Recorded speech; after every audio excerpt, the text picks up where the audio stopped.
जैसा कि नाम से विदित है पंचांग, प्रत्येक प्रदेश में अलग अलग पंचांग छपते हैं अपने लैटीट्यूड और लॉन्गिट्यूड के हिसाब से।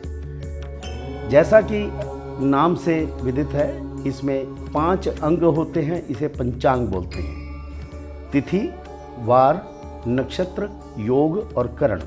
और पंचांग के अंदर दिया होता है कि आज कौन सी तिथि उदय हो रही है। उस उदय तिथि को ही तिथि माना जाता है।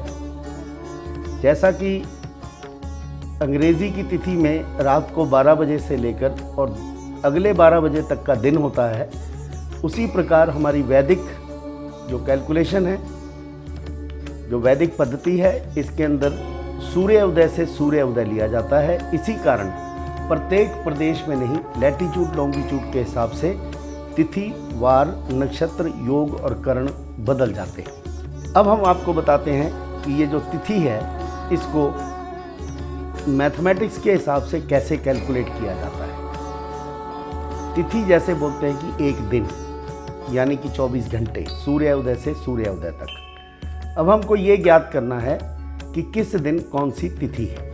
अब इस पंचांग के ऊपर आप देखेंगे 15-15 दिनों की तिथियां दी होती हैं अलग अलग पेज पर।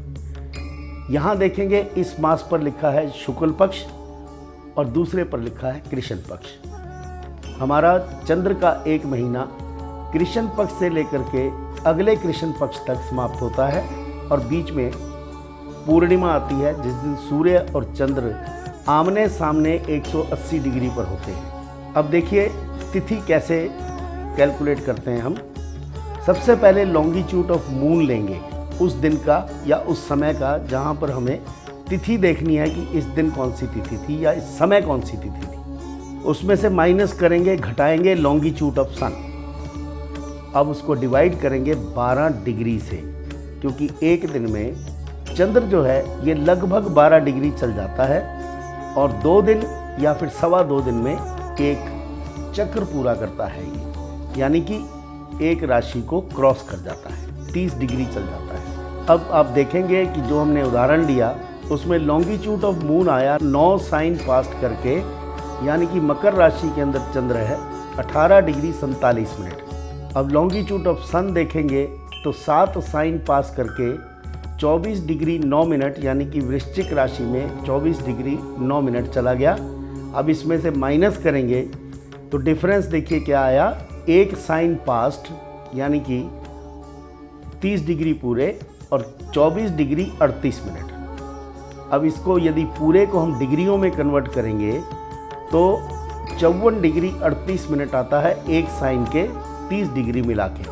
अब इस सारे को यदि 12 से भाग करेंगे तो 4 आता है और उसके बाद जो घटक बचता है जिसको रिमाइंडर बोलते हैं वो 6 डिग्री और 38 मिनट। इसका तात्पर्य ये हुआ कि 4 तिथि पास हो चुकी है, 5वीं तिथि है और रनिंग कौन सा है, शुक्ल पक्ष, क्योंकि सूर्य की डिग्री कम है चंद्र की डिग्री से, इसीलिए वो शुक्ल पक्ष की ओर जा रहा है। तो शुक्ल पक्ष की 5वीं तिथि बन गई। वार, अब हमारे वैदिक पद्धति में मंडे, ट्यूसडे, वेंसडे, थर्सडे इस तरह से वार नहीं दिए गए हैं, अपितु ग्रहों से द्योतक वार दिए गए हैं, जैसे सोमवार, मंगलवार, बुधवार, बृहस्पति, शुक्र, शनि और रवि। वही 9 ग्रहों को बताते हैं कि ये कौन कौन से ग्रहों के वार हैं।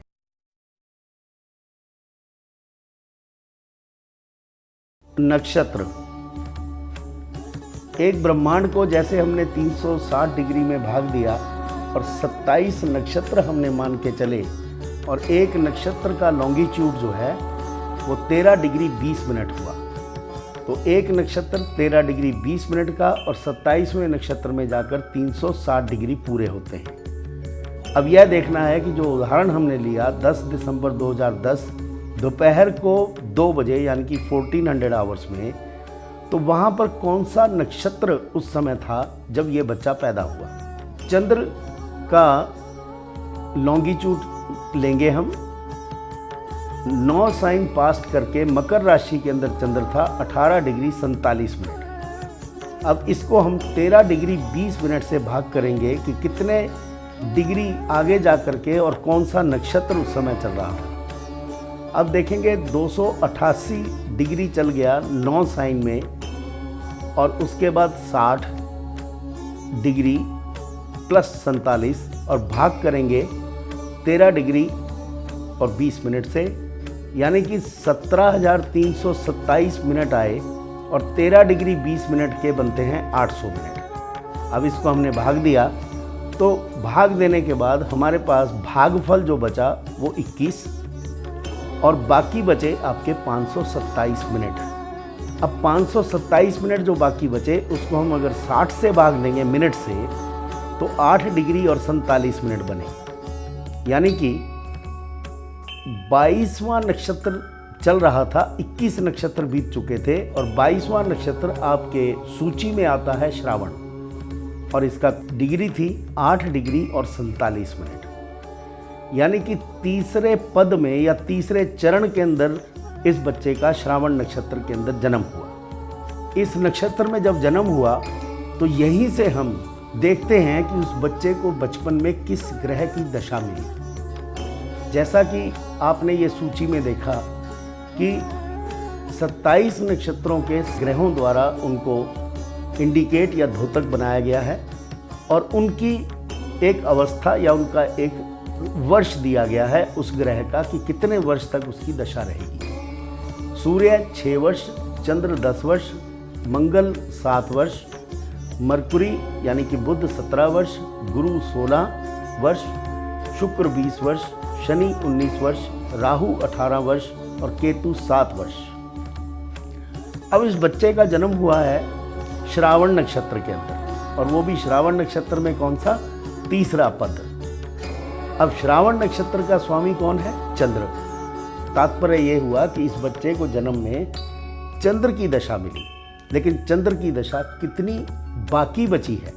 8 डिग्री 47 मिनट पर बाकी बचा हुआ नक्षत्र था इसके पास तीसरे पद में, और 2 पद बीत चुके थे। अब 9 डिग्री 9 साइन पास्ट करके 23 डिग्री 20 मिनट से माइनस करेंगे 9 साइन पास्ट करके 18 डिग्री 47 मिनट। भागफल जो वापस आया वो 4 डिग्री और 33 मिनट का आया, और ये 273 मिनट हो गए 273। यानी कि श्रावण नक्षत्र जो है वो 9 साइन पास्ट करके 10 डिग्री से लेकर के 9 डिग्री 23 मिनट और 20 सेकंड तक चलता है। तो अब 273 मिनट जो बाकी बचे उसको हमने 800 से भाग दिया, तो लगभग समझिए 3.41 यानी कि 3 वर्ष और 4 और 1 आया, तो 4 महीने और 1 दिन की दशा जो है उस बच्चे को बैलेंस बाकी बचती थी। तो यहाँ से फिर दोबारा अब साइकिल शुरू हो जाएगा।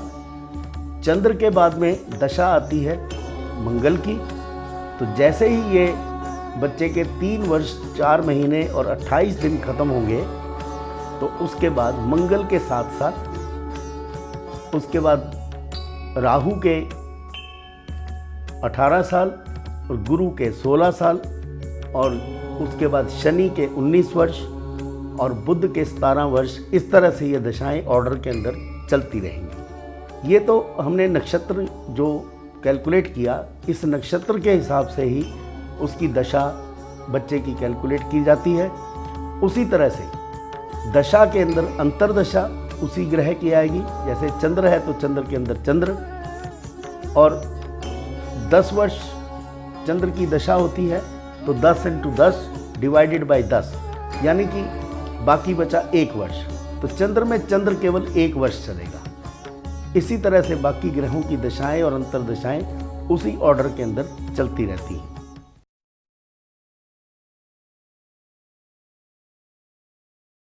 योग नक्षत्रों की तरह ये भी 27 होते हैं, शुभ और अशुभ दोनों तरह के।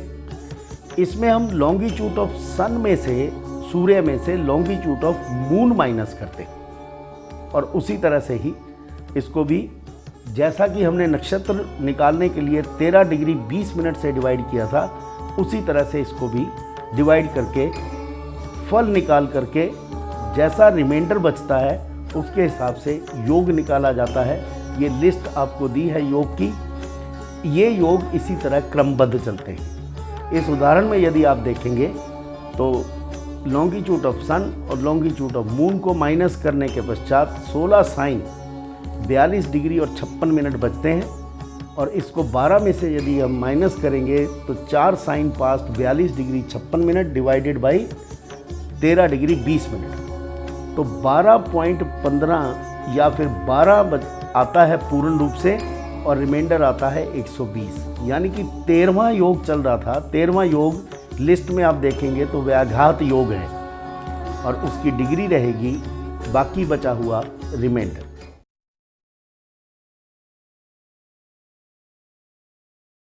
करण 6 तरह के होते हैं, ये भी मुहूर्त के अंदर देखे जाते हैं। इसमें भी longitude of moon minus longitude of sun, लेकिन इसको डिवाइड करते हैं हम 6 से।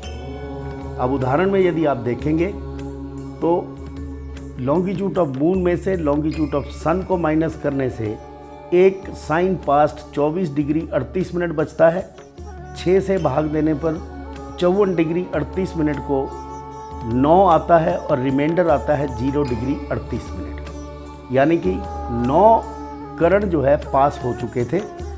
अब 6 करणों में से कुछ करण जो है वो बार बार रिपीट होते हैं और ये लिस्ट आपको दी गई है। इसके अंदर किंस्तुग्न, शकुनी, चतुष्पाद और नाग, ये नक्षत्र अखीर से आते हैं जो अशुभ माने जाते हैं।